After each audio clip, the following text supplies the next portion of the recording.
Namaste and welcome to Detours with me, Anuradha Goyal, where I talk to some very interesting personalities about journeys of all kinds.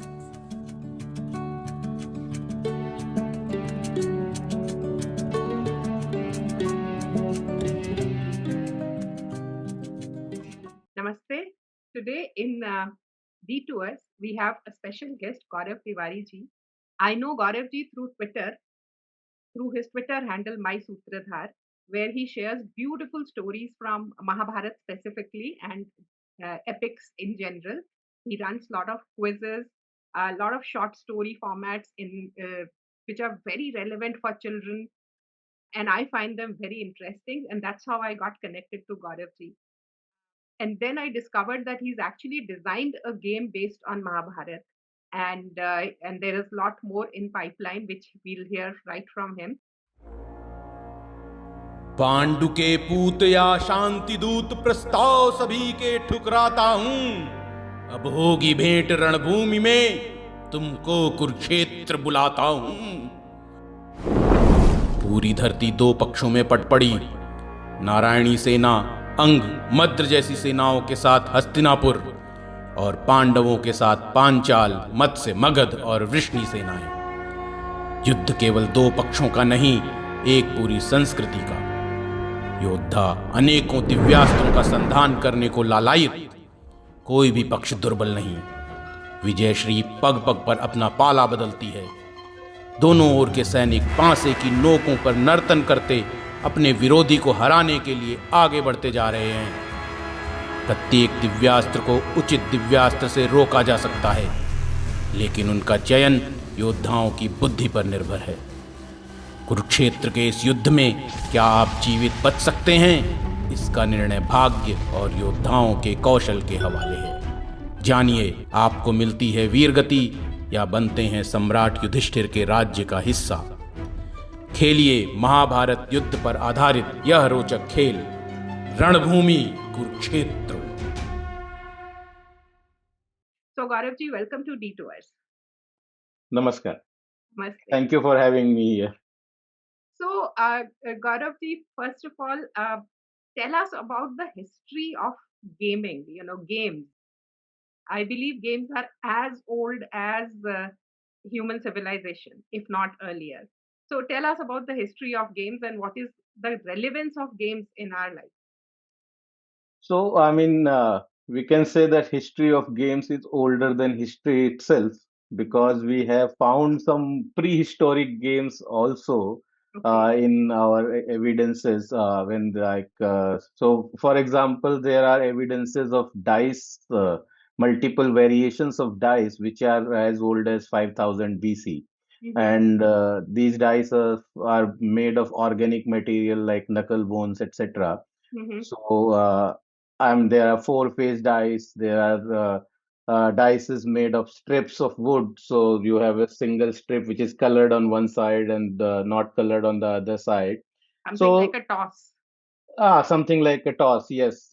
As we were talking earlier, we were saying that we used to use these seeds of and broken seeds, which are like broken from the middle, and then we will throw them and half of right. So something similar, but people used to make them out of wood chips.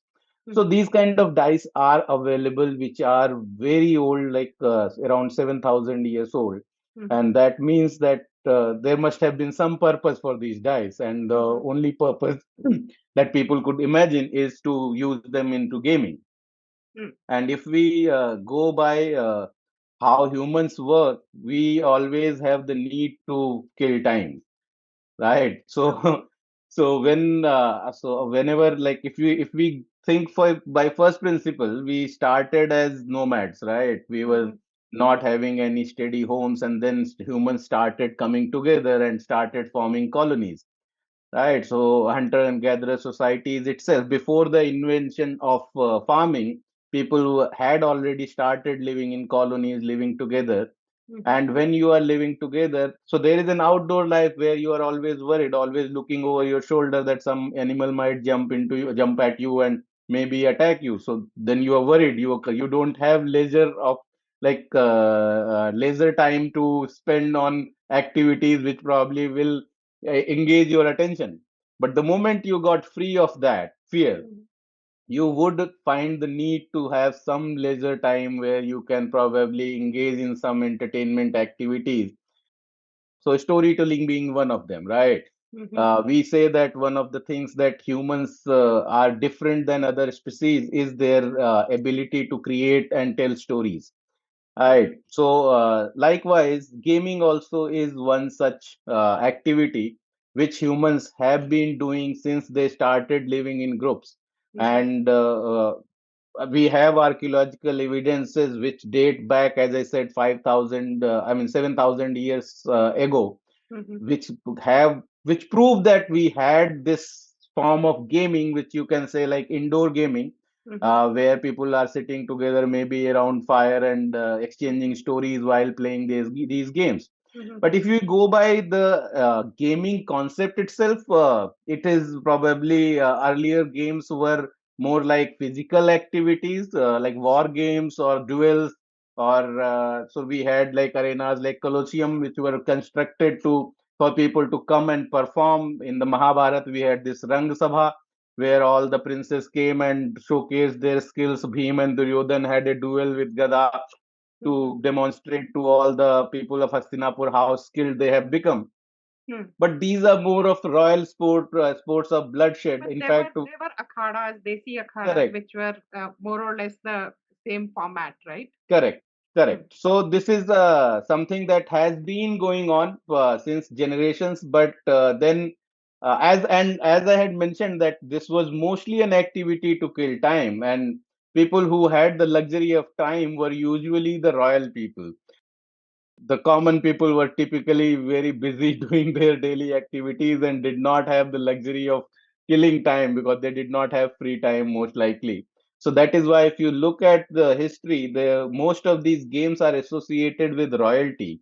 In fact, there is a very popular game called Royal Game of Ur, which is considered to be one of the oldest games which is still in play, Mhm. and this the name comes from this game being found in a tomb in a place called Ur in Iraq. Mhm. So basically, when the pharaoh or the Egyptian kings they were buried in mummified forms, they Mhm. were buried with some of these games that now in the even in the afterlife they can enjoy these games.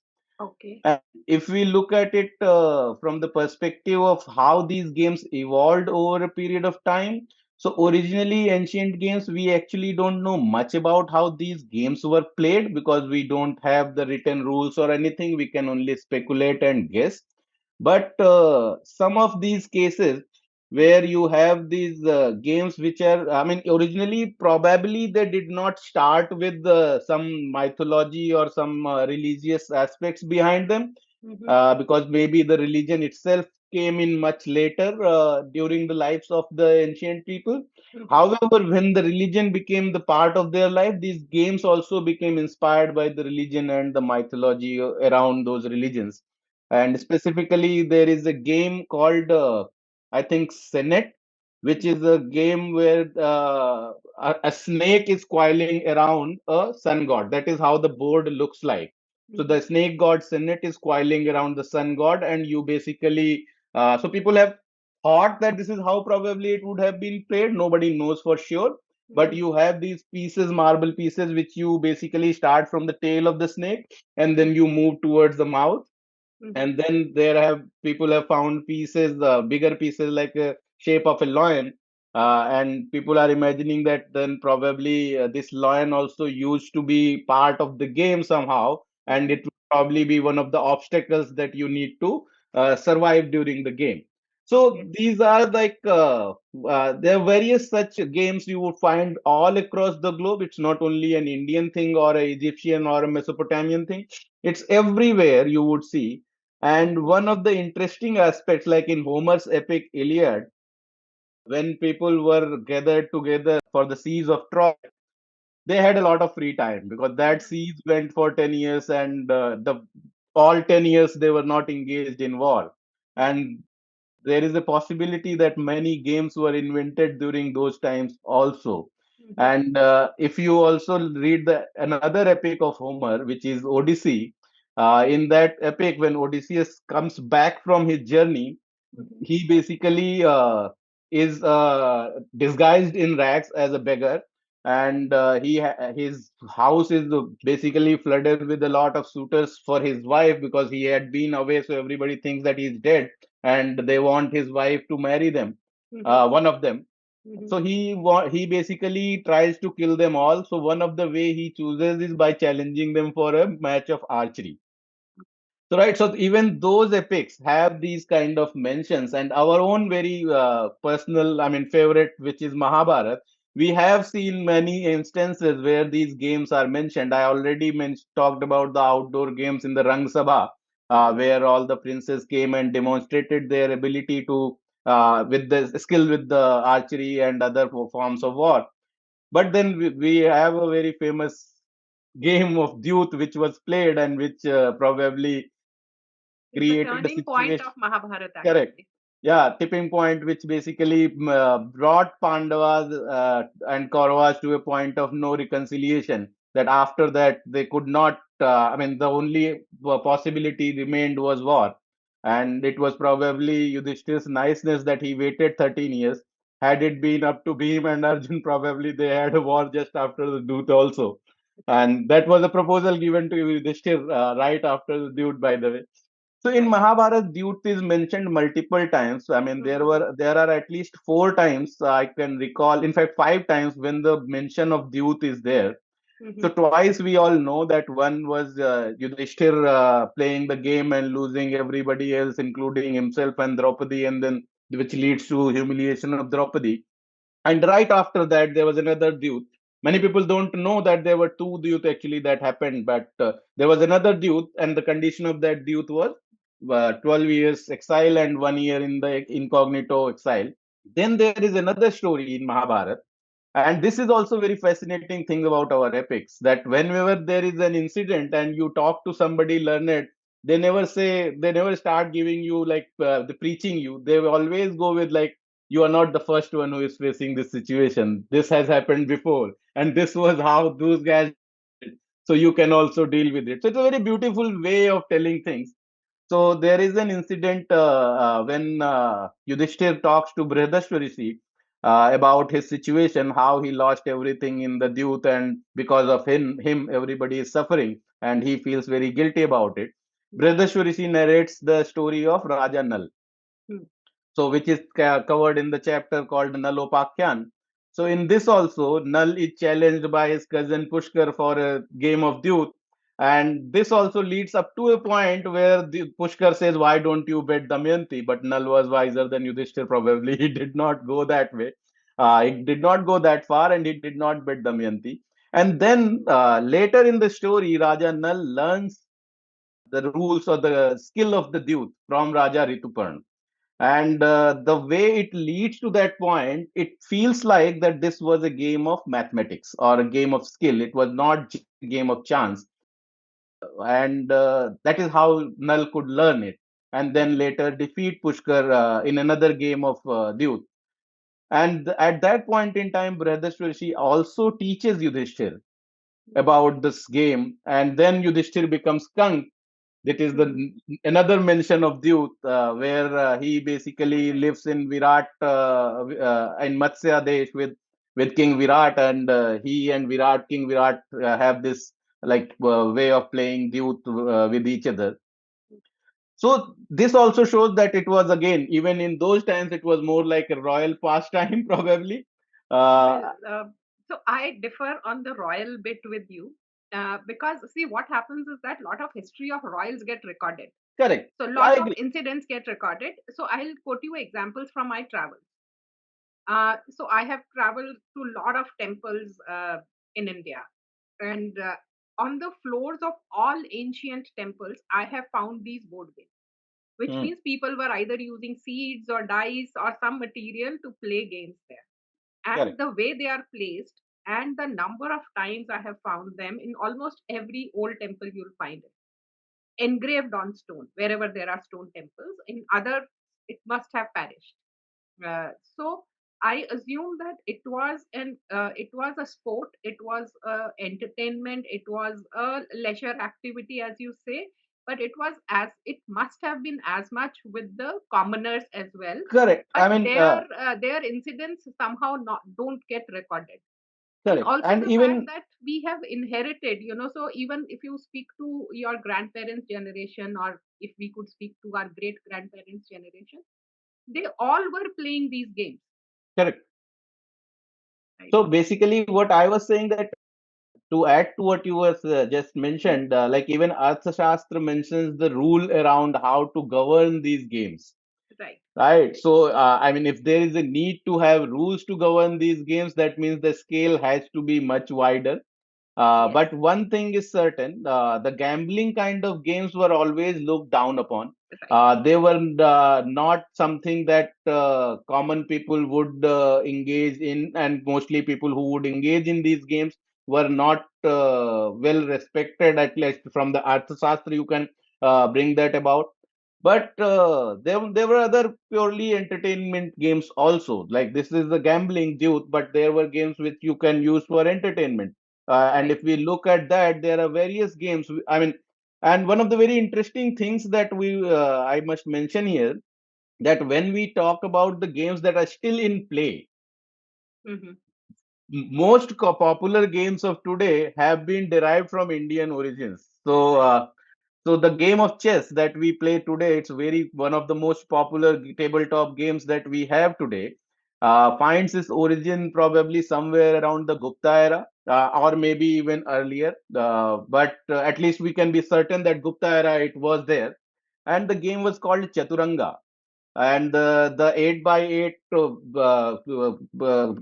board on which it was played was called Ashtpad. So, and the reason it was called Chaturanga was because our army had four units: Hathi, Ghoda, Paidal, and Chariot, Rathi. So because of this game, and if you think about that, Indian only could have been the origin of something like this. But then probably it traveled across the world and people adopted it and brought in other nomenclature. So they started calling queen, bishop, and those kind of nomenclature. And maybe Localization happened. yeah, and we now have a oot also, right? A camel, Right. which was not an Indian thing. So the game transformed a lot and resulted into the modern game of chess. But originally, I mean, if you try It's a to strategy find the game. roots of it, it's a strategic war game. And this is not the only thing. Around 1300 BC, when the world was probably facing a lot of wars, many of these war games were invented, the strategic games, and chess being chaturanga being one of those. So there are many games during the Roman era, right, during the Greek era, whichever around war.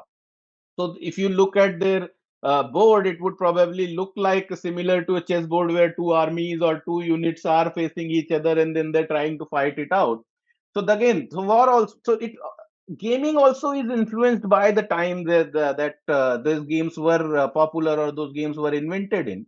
And two more games that are more very popular today, like Snake and Ladder and Ludo, they also can find their roots in Indian origins. So Ludo is very similar to an old game we used to play, and some people probably in our villages still play it, called Pachisi. So if you look at Pachisi, it looks Or like some chopper. British similar. I mean, so if you some Britisher probably came here, saw people play it, took it back with him, and then played it with some Britishers there, then redefined the rules to I mean, to make it easy for them, because so most of the games which were invented in a region, they carry the cultural context of those regions, Right. right? But Right. when you export it, those other people would not be able to understand the cultural context.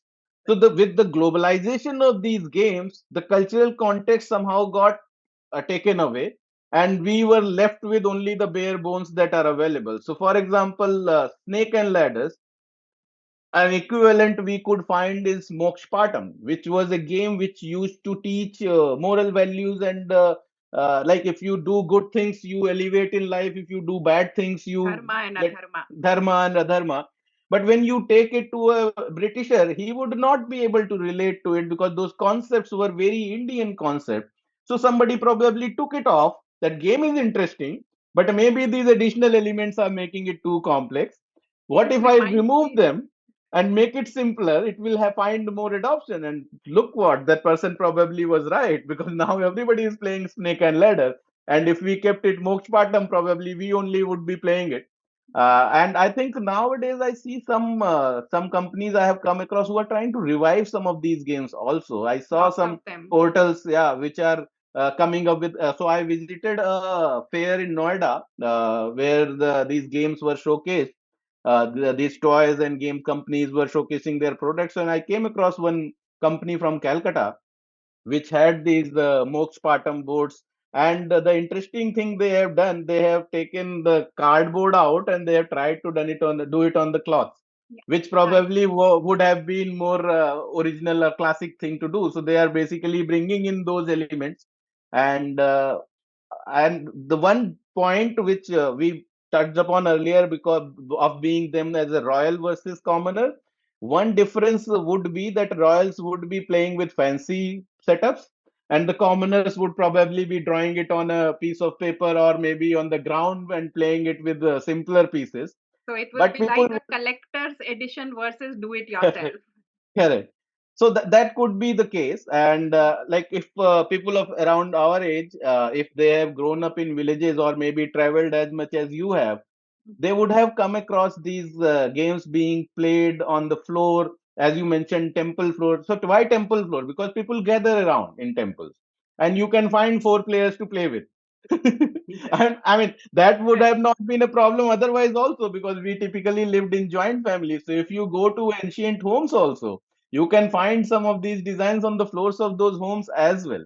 And I have a personal memory that one of my great grandmother, she used to draw this on the floor with chalk, and we used to use these seeds or the kauri to play these games. And we used to call it Chanda Pawa, and maybe people would know it with other names also.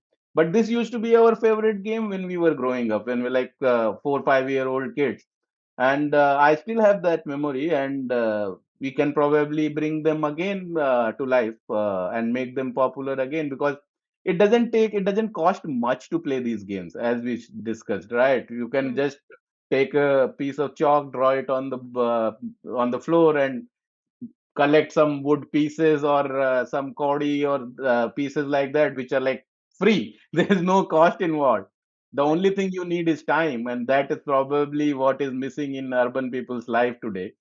No, So, in fact, your gaming story reminded me of another game which is very much rooted in our cultural ethos, which is called Ganjifa cards. hmm, Now, Ganjifa cards were typically they are supposed to be the precursor of playing cards. So, and they used to have themes, typically Indian themes like Dashawataras or hmm, different, manifestations of our deities. And the rules, I have tried to research on the rules of that game, and it seems that the rules are pretty open. So I think in lot of our traditional games, rules were pretty open. And if you really compare the rules that are followed for common games also in different parts of the country, they differ slightly. yeah, And they were open too. They were there was no hard and fast rule. Between the players, you could decide this is the rule and you could play. So yeah. Indian creativity allows you that leeway that you can define your own rules and play. Why restrict to the rules that somebody had set it up for you? So Ganjifa cards is something I'm hoping that somebody would revive in some format or some shape. I see them as museum pieces in almost all museums across the country, but they carry the cultural ethos beautifully. Um, One thing I would like to add to this is that this people adopting to the gameplay mhm, is very natural thing. And in fact, in our Ranbhoomi game also, I mhm, keep telling people that we have given you these assets which are very new, mhm, right? You have not seen them before, and you can come up invent your own ways to play these games. mhm, So I have so far proposed like four different ways to play the game of Ranbhoomi, mhm, depending on the age and the understanding of the player. Mhm. And even in Ludo, if you look at it, there are different ways of playing Ludo, and like so some at some places you can also move backwards, Right. right? At some places you can like we typically play with a single dice which can only move forward. Some Right. places people use two dices also. So Mhm. these kind of variations are also there, and even we also sometimes do our own variations. We say okay, Mhm. six or one, both you can get out, or you can get out only at six. Mhm. So these kind of variations are always there, and whenever a longer a game has lived in people's life, the more variations you would find, True. because everybody would come up with something or the other which will make it more interesting, or more interesting for them probably. It Mhm. doesn't have to be a universal thing, but it is always the case. The human mind is very creative, and in a group of four, always there will be one guy who would come up with some idea. Okay, let's play it like this. Okay.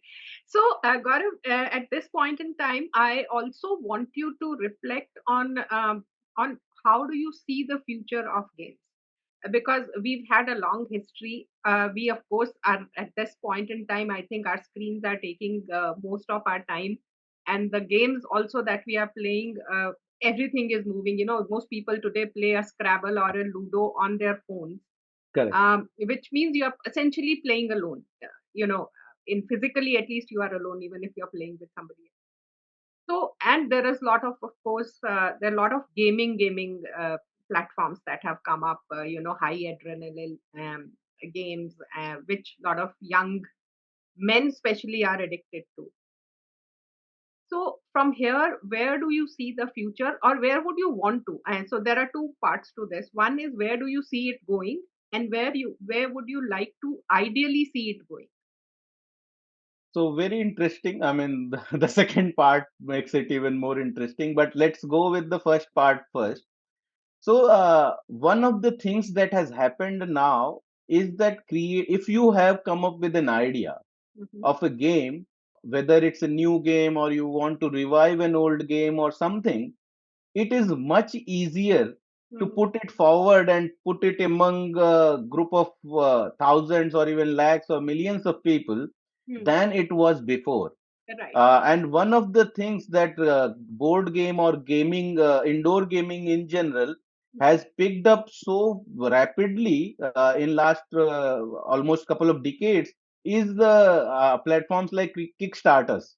Hmm. So if you, and by the way, if you look at Kickstarter, the top performing category on Kickstarter is games. So people come up with games and then they launch a Kickstarter campaign. And launching a board game doesn't take a lot, right?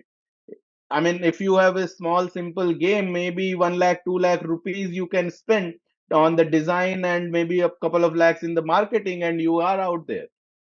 So it's not too expensive to launch a game today, and campaigns like Kickstarters are helping people to bridge that gap in financing if there is any you are Even experiencing. government initiatives like Toykathon are helping a lot, I guess.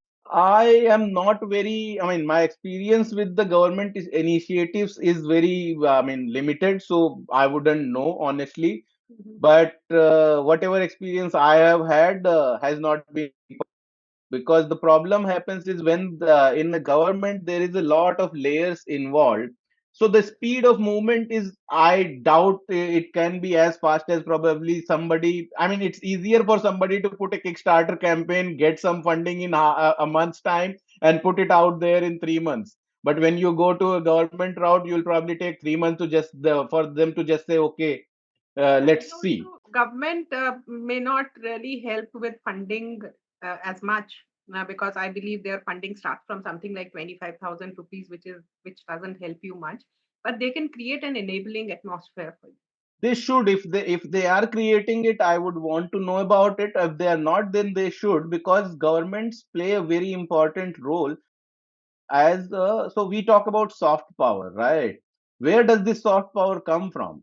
It doesn't come from you adopting somebody else's movies, right?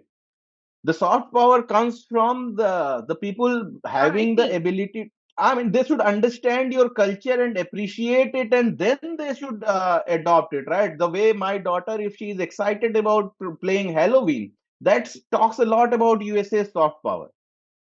Correct. So they should. It's more cultural. It's not Right. like, and this leads to actual power in the other senses also.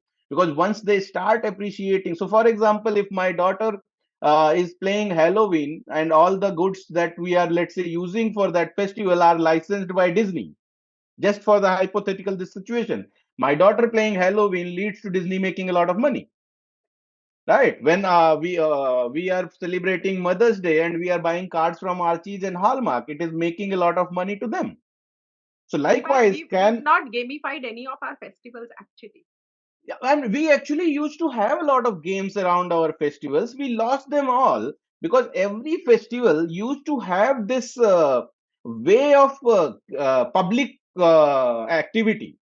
We never had festivals which you just celebrate at home and then go about it.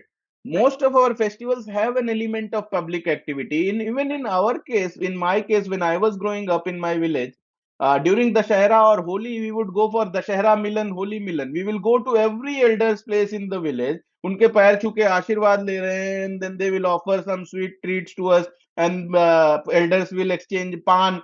So those kind of things No, are very common. we used to go collect money, material for making Ravan. Ravan, correct, Ravan used to be made by us. correct. We never So used to buy basically, Ravan. जो दशहरा मिलन activity was used to be more for this purpose. कि you So go there, collect. Ravan kits could be another idea. Uh, no, so these are the things that can be done and should be done, and that comes to the second part of your question, that where I would want it to be. As I was mentioning before, that most of the games that are still like ancient games that are still in play have been stripped off their cultural identity or their cultural message that they wanted to convey or they were carrying with them. Can we bring that cultural identity back? Mm. Right. So your game should be more than just a mode of entertainment. It should be beyond that, because, as you mentioned, we do not have as much leisure time to be spent in a group these days. Mm. Right, we meet, we have broken our families from joint families to nuclear families. Most nuclear families are having single child. The child is sitting alone at home, lonely. We probably gather together, I mean, if we are so very social person, maybe once a month with a group of friends. That is the whole activity. When you are four people sitting across a dining table or in the living room, then if it is that much, then the game should do more than like just a way of entertaining yourself, making most of the time you Right. have. That's probably the idea. And this is also one more point behind that. These are the tools to keep your cultural memory alive. Right. So I keep talking to people that when Ram Mandir, this 22nd January happened, Mm-hmm. I used to be in school when the 92 the Ram Mandir movement happened, and I was in a hostel. Mm-hmm. And the only memory I have is because of the riots, I got a leave. Hmm. Right. So I was a kid. We were not very actively involved in that, or we did not feel too much about this, what has happened. But on 22nd January, when before that, one night before that, I was awake till 3 a.m. just watching people's reaction on social media. And at one point in time, I was teary eyed. Why?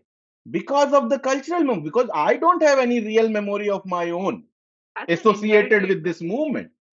But because of the collective memory of the society, I felt affected.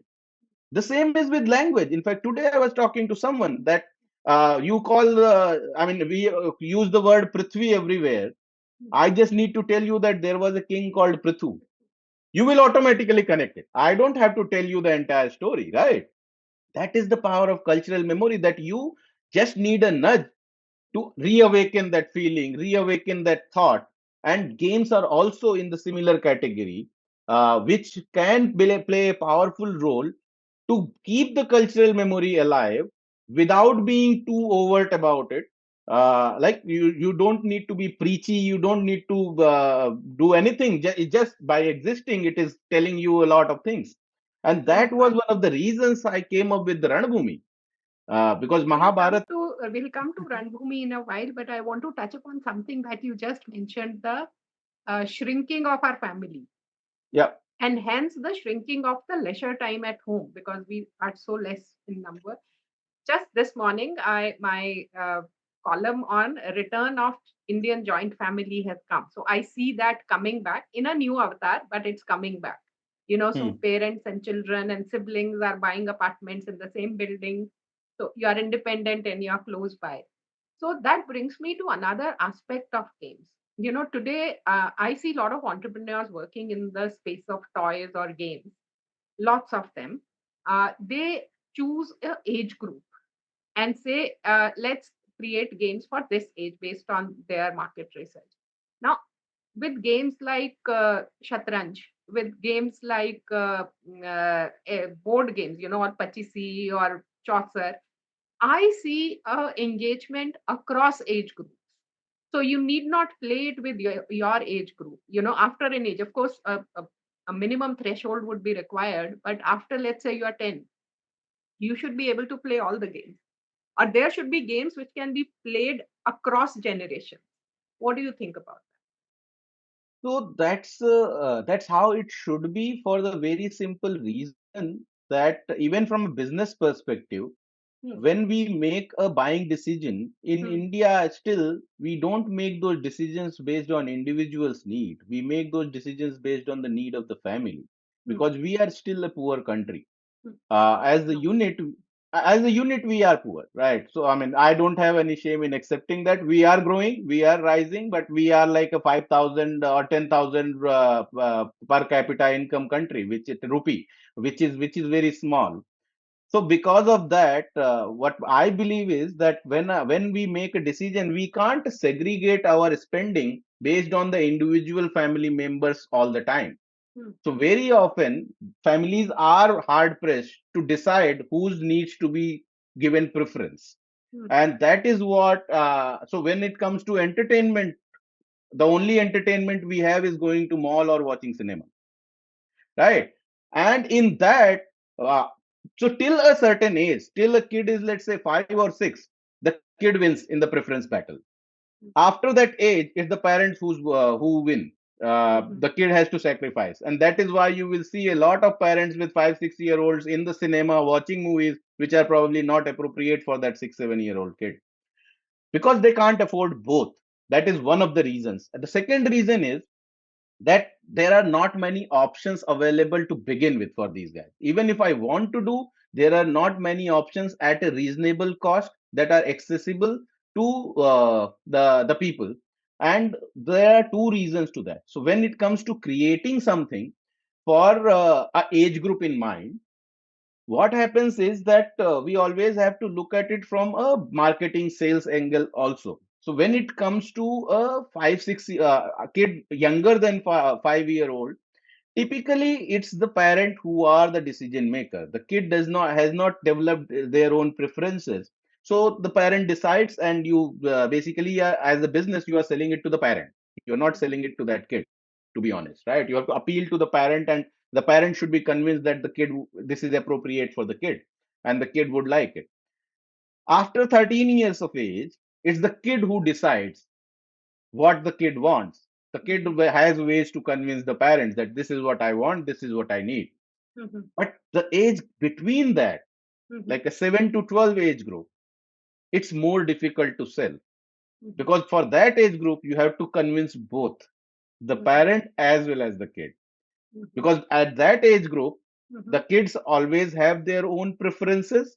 Mhm. I mean, they're developing their own preferences, they're building those thoughts in mind, and the parents want to, maybe parents are also in two minds. One is, if that thought is away from the way they want the kid to grow, they want to pull the kid.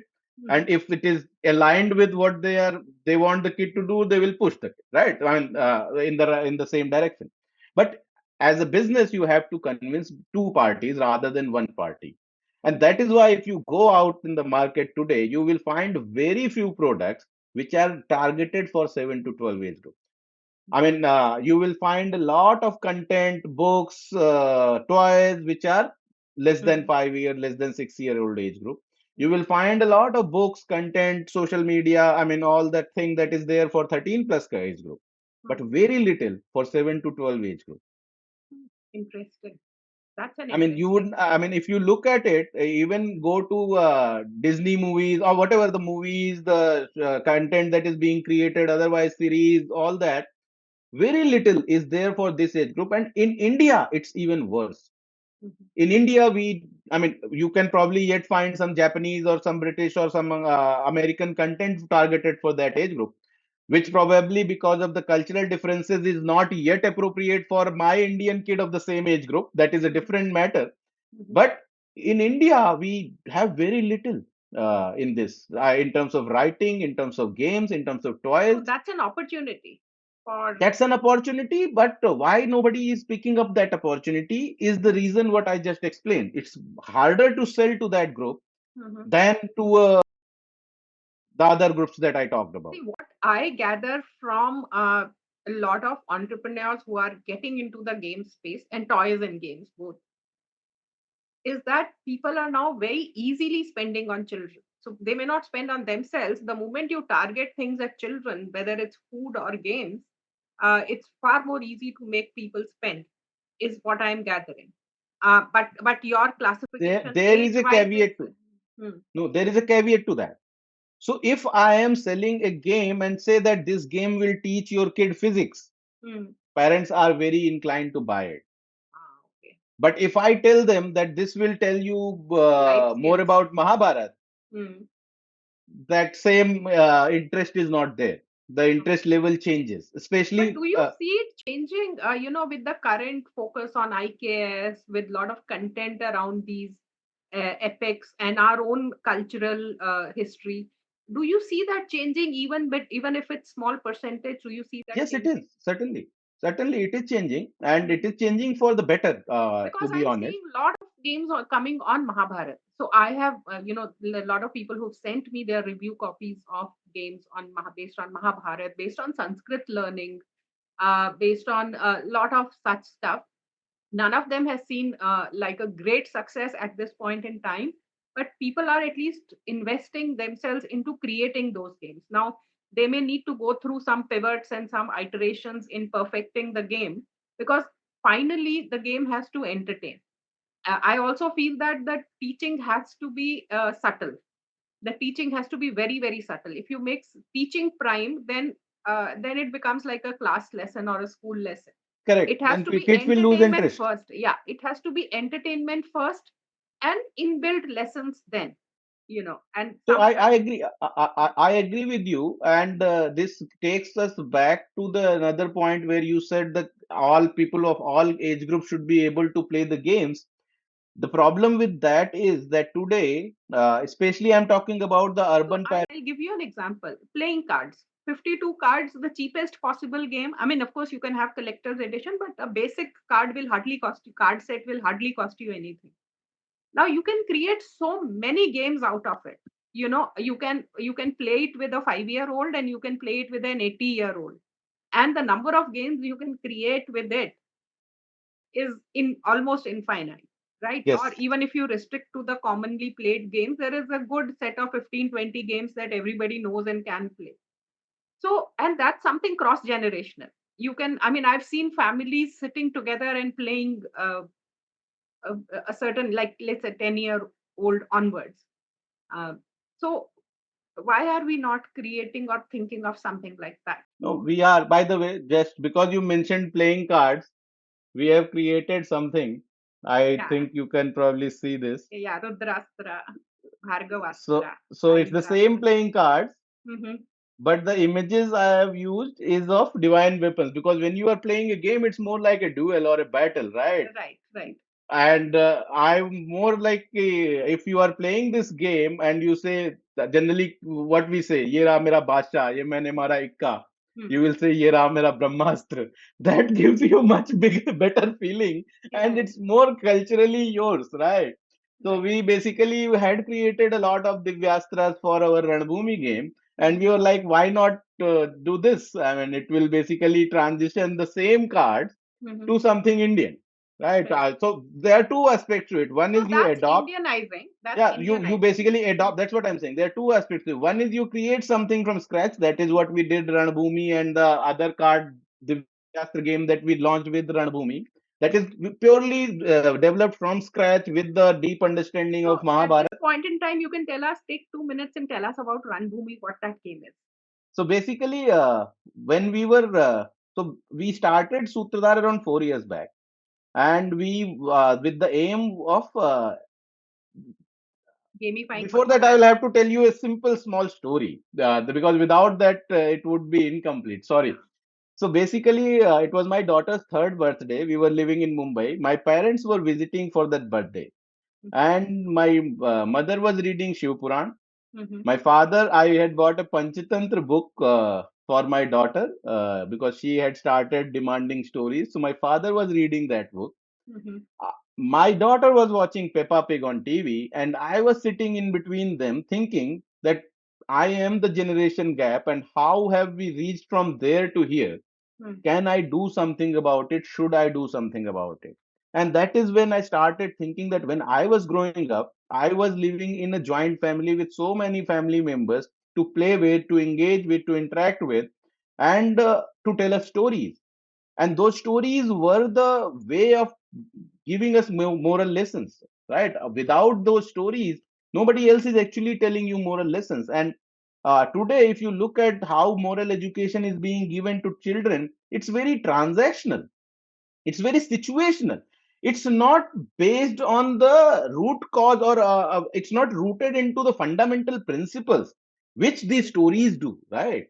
So if you want a morally corrupt society, you can keep going this way, and the people will find their own morals and everything the way they go. And maybe the way the society is going, everybody will be rooting their whole thing, the hypothesis around the maybe materialism. That is the common theme. That is how you judge people these days, right? Mm-hmm. But that is not going to be a society I would want my daughter to grow in. And that was the reason we started this. But the problem is that my daughter has access to a Disney content, the Japanese manga, and all this content on TV today, right?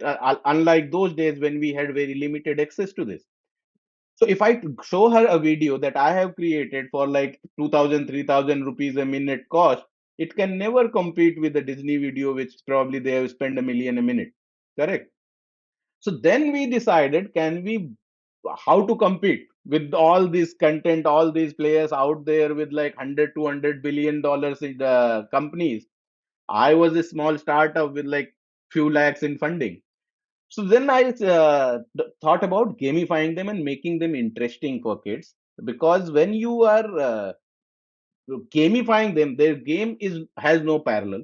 Mm-hmm. My game currently can probably stand out in a crowd of all the games developed by Hasbro, which is a multi-billion-dollar organization. So on a product level, I am not inferior to that product. On the content, I certainly was, Mm-hmm. correct. But on game, I am not inferior to them.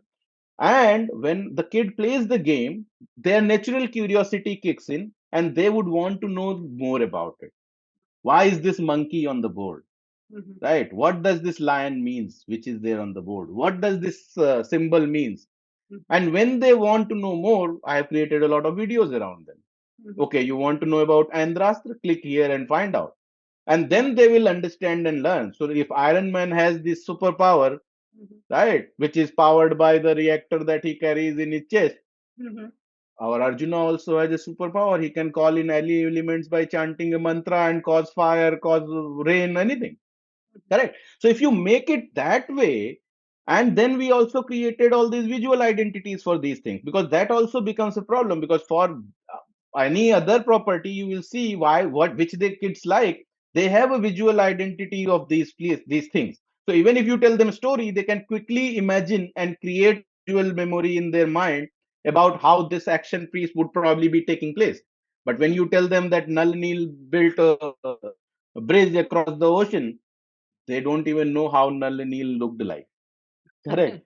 So they can't create that visual scene in their mind, and that is where their connections would get lost. So that was the origin for creating this. So for Ranbhumi Kurukshetra, what we have done, we have picked up the all 18 days of the battle and created a board which basically have selected in events from the war. Some of them where Pandavas are dominating the battle, some events are where Kauravas are dominating the battle. And then the players are representation of these armies. So I have given 8 player tokens. Each represents one of the kingdoms that participated in the war. So you have Hastinapur, you have Matsya, you have so all these tokens are there. So like Hastinapur is Kaurav, Matsya is Pandav, and so each player represents these armies. This also tells people that it was not a war between cousins. There were multiple kingdoms that participated in the war. So each element has been thought out very well with all these things in mind. Like even the package of the board has a wheel and an elephant warrior, a horse warrior, and a paddle warrior. So that Chaturanga, all 4 elements are there on the box board itself. Then you play it, and then we have created these cards which you use during the game. So on the game, basically, you have to navigate through the board It's still and a dice reach. game, right? Yeah, so you use the dice to move forward, and then based on the events on the board, depending on your allegiance to the army, the board reacts. So if you, let's say, remove the cards, the gameplay is very similar to a Sanp CD, but with the twist, because Sanp CD reacts to all the players in the same manner. My game reaction flips depending on whether you are a panda or Kaurav. Oh. Right. So whether you will jump forward or backward will be decided based on which token you are using, rather than being universal. So that becomes a very simple game for kids. And this was the thought that I had in mind while designing it, that the setup time should be very small, and it should be very easy to understand and easy to play. That is when people will play it more often. Otherwise, if you are like 45 minutes setup time, then you will have to call for a party once a year to play it, which is not which will not serve the objective that I had in mind. So then you introduce the cards, and then those cards are about Divyastra. So on the board, let's say you land at a spot where Arjun has fired Andrastra. You are a Kaurav soldier, so if you can counter that Andras, you don't have to jump backward. Otherwise, you will have to. I mean, you have hurt, right? So you will be So slow. it's a war strategy game which uses the traditional astras mentioned in Mahabharata, and there is a play of those astras between So there is Pandavas and Kauravas. So there is not much strategy into it, for the simple reason that I wanted it simple for the kids. Because the moment I bring in Divyastra and all that, people are like, oh, it will be too complex. So the objective was the strategy game we might create later. So this one is again more like, as I said, Sanp CD with a twist. You have the gameplay is simple, but you have these Divyastras to add to the fun element to the game. And so, as I was saying, that there are multiple ways I am saying you can play this game. So, one of the ways we call it the funny way, we call it soldier mode. So, you are a common soldier. That means you don't have Divyastras with you. And that you can introduce your kid, a 4 or 5 year old, also. They can play very easily because the gameplay is very similar to Snake and Ladder. Then the other is warrior mode. That means you are now a Rathi, you have Divyastras. So then you play that game with the Astra and everything. And the future we are trying to create is a commander mode, which will be the strategy game where you will plan the battle strategy, what view should be there, where the Rathi Maharathi should be placed, I mean the placement and all those things. So that is something that would be for older kids and adults. But This this one is conversation reminds me that there are no games mentioned in Ramayana, right? no games Just like specific youth is mention. mentioned in Mahabharata, I don't recall anything mentioned in Ramayana, right? I don't think so. Yes. So It just struck me, at least not that I can remember. yeah, even I can't Which remember it. which Maybe means that the games may have come between those two periods. no, but I mean, if we look at Kiskinda Khan, probably we can find few the Vanaras playing between themselves. I don't know. I have I to don't remember, but refresh. maybe it's something Yeah, that we need off to the figure top out. of the head, I can't recall any. That would be there. Maybe Ravan would be playing some in Lanka. So, Who will he play with? So, yeah, Vibhishan. That is why yeah. Vibhishan was But probably very always losing. interestingly, I'll tell you, in some temple rituals, I have found games. So, I think in Omkareshwar, which is a Jyotirling in Madhya Pradesh on the banks of Narmada, so after the Shayan Aarti, they keep a chopper game in the temple before they close the doors. And according to them, they never find it the way it has been placed, which means Shiva and Parvati were playing it. So Shiva Parvati playing games is mentioned in lot of So it is in Skand Puran. I'll tell places. you. So basically, so I actually wrote an article in Dainik Jagran about Diwali rituals. Mhm. And for the research of that article, I specifically looked for these things. If you look at Skand Puran, it has a mention of Which uh, part of ve- Skanda Puran? I don't recall it at this moment, but I'll send you the details separately. But in that Skand Puran, there is a mention of Diwali rituals, and then it also connects why the next day after Diwali people play Jua. Uh, the connection is with Shiva Parvati. So there is a game of dice that Shiva and Parvati play, and then Shivaji loses, and then there is a fight, and then Shivaji goes off, Hmm. and then Parvati Wonderful. ji disguises herself, and then she tries to bring him back, and there is a very beautiful story, like a fun story behind this.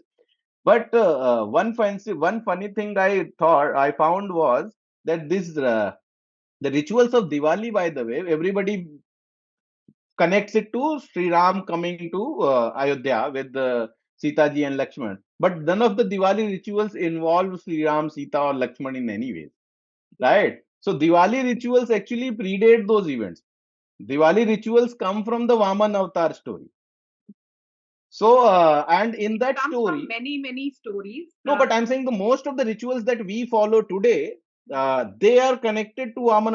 Like Lakshmi Puja is from Vaman Avatar story, because Lakshmi was freed from Vali's Mahabali's prison, and then she wanted to take rest, and then everybody is trying to wake her up. तो हमारे घरों में बोलते हैं ना, जगो जगो लक्ष्मी माता, रात में 12 बजे हम लोग सूप और ढोल बजाते हैं. So those are all very connected to the Vaman Avatar story. And next day वो घर के बाहर वो डीमन फेस का वो बनाते हैं, दैट इज बालीज प्रतिमा जो आप बाहर लगा रहे हो, महाबलीज प्रतिमा आप लगा रहे हो.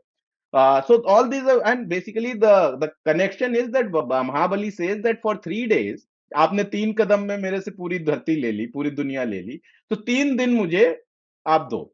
So every year those 3 days are Mahabali's rule in India, and he says in my rule nobody should be sad, and that is why those 3 days celebrations, rivalry, and everything is engaged. And in that also there is a mention of people going out play. So उसमें है कि राजा खिलौने बंटवाए, राजा पूरे शहर में घूमे, और ये सब जो फेस्टिविटी जो गेम्स हो रहे हैं उनको ऑब्जर्व करे, उनमें पार्टिसिपेट करे, राजकुमार ये लोग मुझे खेलें. रेफरेंस भेजिएगा, ये मेरे पास ये पीछे आप देख रहे हैं पूरा 10 वॉल्यूम का स्कंद पुराण हाँ, पड़ा मैं है, आपको भेजता हूँ, मैं बट आपको किस चैप्टर पार्ट में डिटेल्स है, भेजता हूँ. हाँ, डिटेल्स भेजिए, So because I there are have that multiple. ready with me. या After this I'll send it to you. या सो व्हिच मींस कि since Shiv and Parvati play them, तो वो एक बहुत प्राचीन परंपरा, सतयुग से. सतयुग परंपरा में आता है.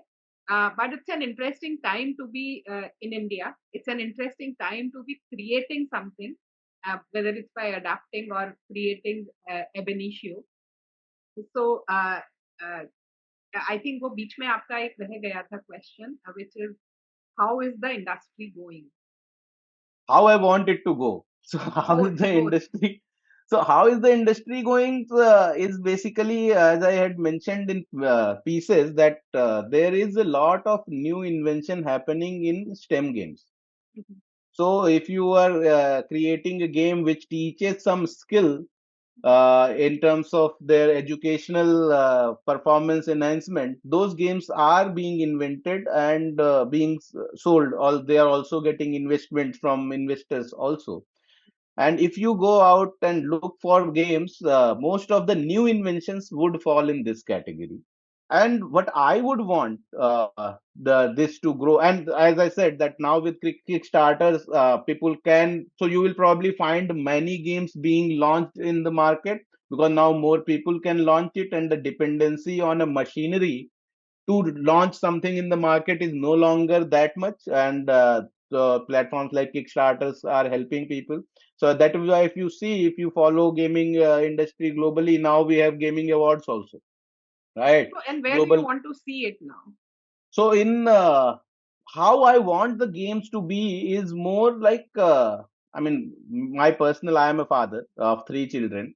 My personal thing is that बच्चे पढ़ाई तो कर ही रहे हैं, मतलब कभी तो उनको फिजिक्स केमिस्ट्री मैथ से दूर करो, मतलब वो गेम भी उसको फिजिक्स केमिस्ट्री मैथ सिखा रहा है, तो बच्चा परेशान हो जाएगा. The kid will start hating physics chemistry math. So I mean, while the intent is to make it fun, but it will probably have an inverse effect because हर जगह उसको वही सिखा रहे हैं. So my thing is that, as you said earlier, that game should entertain first, right? It should be engaging, it should be entertaining, and to add to that, it should also connect the people